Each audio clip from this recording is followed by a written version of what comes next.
आप देख रहे हैं समाचार एजेंसी ऑफ इंडिया में साइन न्यूज। नमस्कार दोस्तों, समाचार एजेंसी ऑफ इंडिया की साइन न्यूज में एक बार फिर आपका स्वागत है।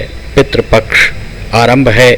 शनिवार 14 अक्टूबर 2023 को पितृमोक्ष अमावस्या के साथ ही पितृपक्ष का अवसान हो जाएगा। समाचार एजेंसी ऑफ इंडिया की साइन न्यूज के लिए अखिलेश दुबे की रिपोर्ट। पितृपक्ष में अपने पितरों को जल देने से, उनको याद करने से पितरों का आशीष मिलता है, इस तरीके का विधान पुराणों में मिलता है। और सिवनी शिव की नगरी कहलाती है। सिवनी से दक्षिण दिशा में, सिवनी शहर से दक्षिण दिशा में मुंडारा से पुण्य सलिला बैनगंगा उद्गमित हुई है।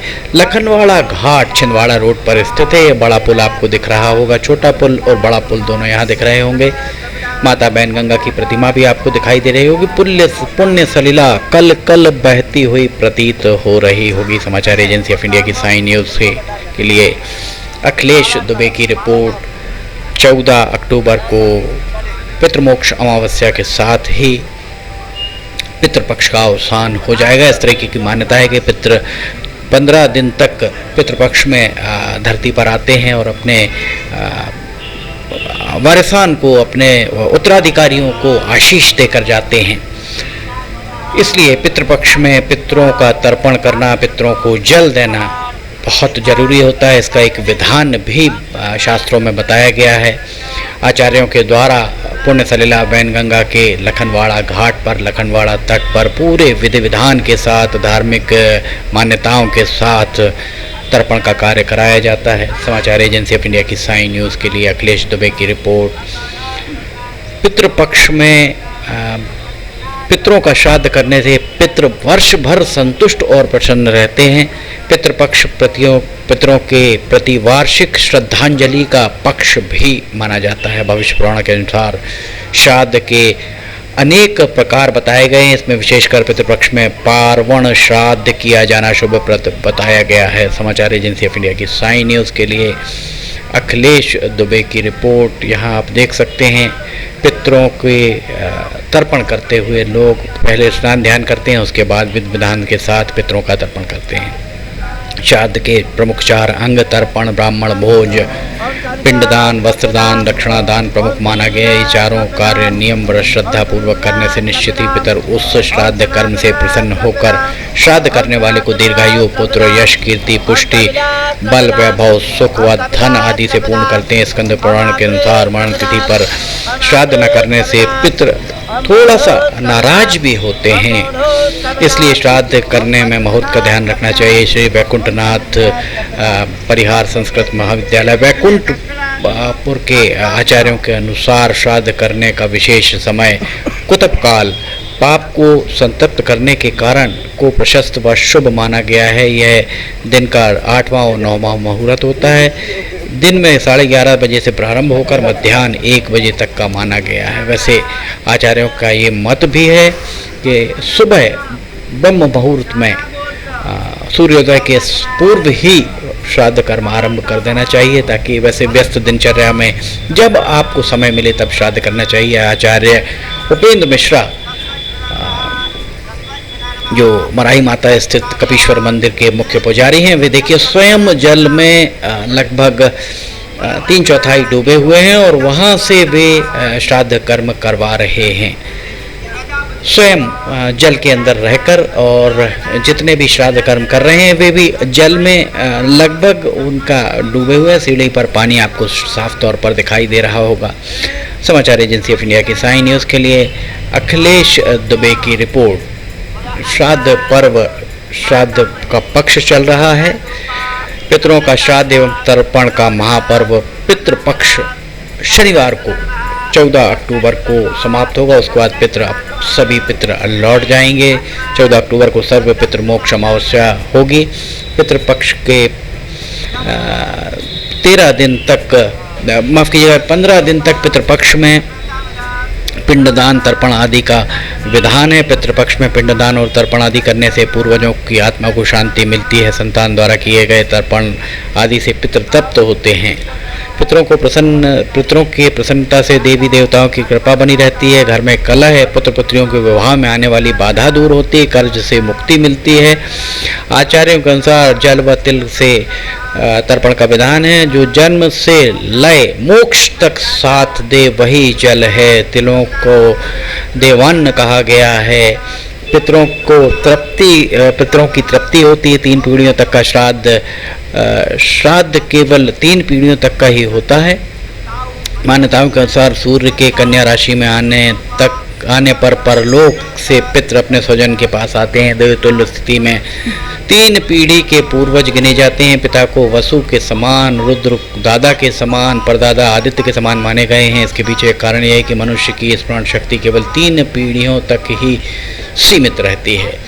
समाचार एजेंसी ऑफ इंडिया की साई न्यूज़ के लिए अखिलेश दुबे की रिपोर्ट देखिए। आचार्य उपेंद्र तिवारी के द्वारा कितने विधि विधान से यहाँ पर पितरों का तर्पण कराया जा रहा है। लोग सुबह पौ फटने के पहले ही उठकर नित्य कर्म से निवृत्त होकर पहुँचते हैं वैनगंगा के लखनवाड़ा तट, प्रतापपुर के वैनगंगा के तट पर वे पहुंचते हैं और यहाँ पर उनके द्वारा पितरों को प्रसन्न करने के लिए, पितरों को तृप्त करने के लिए विधि विधान पूर्वक काम किया जाता है। यहाँ आपको ये देखिए रेलगाड़ी भी आपको जाती हुई दिख रही होगी। सुबह पैंच वैली एक्सप्रेस जो आती है, पैंच वैली आने के बाद सिवनी बैतूल पैसेंजर बनकर ये लौट जाती है। अगर आप भोपाल से सिवनी आते हैं तो वातानुकूलित श्रेणी में आपको रिजर्वेशन शायद सिवनी तक नहीं मिलेगा, क्योंकि सिवनी आने के बाद यह रेलगाड़ी पैसेंजर बन के यहाँ से जाती है और 5-6 डब्बे ही आपको अभी जाते हुए यहाँ से दिखाई दे रहे होंगे।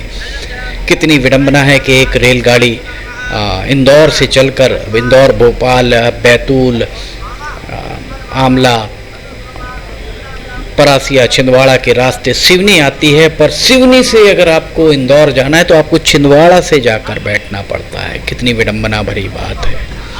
बहरहाल बात अभी हम पितरों की कर रहे हैं। पितृपक्ष में ये देखिए यहाँ पर जल दे रहे हैं और जो भी लोग हैं वे यहाँ सुबह आते हैं। 15 दिन यहाँ पर पितरों का तर्पण किया जाता है।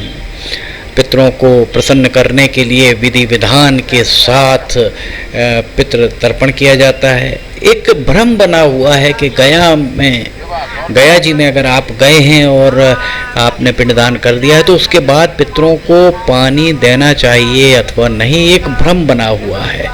इस भ्रम के संबंध में आचार्य उपेंद्र तिवारी का कहना है कि पितरों को अगर आप पानी दे रहे हैं गया जी जाने के बाद भी, तो उनका कहना है कि पितरों को पानी देने से नुकसान कुछ नहीं है, पितृ तृप्त ही होंगे। सनातन धर्म में पितरों के निमित्त किए जाने वाले श्राद्ध कर्म का विशेष महत्व है। मान्यता है कि पितृपक्ष में श्राद्ध करने से पूर्वज तृप्त होते हैं, वे आशीर्वाद देते हैं। उनका आशीष सदैव आपके साथ जब तक वे जीवित हैं तब तक भी रहता है और उनके अवसान करने के बाद भी आपके साथ उनका आशीर्वाद बना ही रहता है। समाचार एजेंसी ऑफ इंडिया की साई न्यूज़ के लिए अखिलेश दुबे की रिपोर्ट।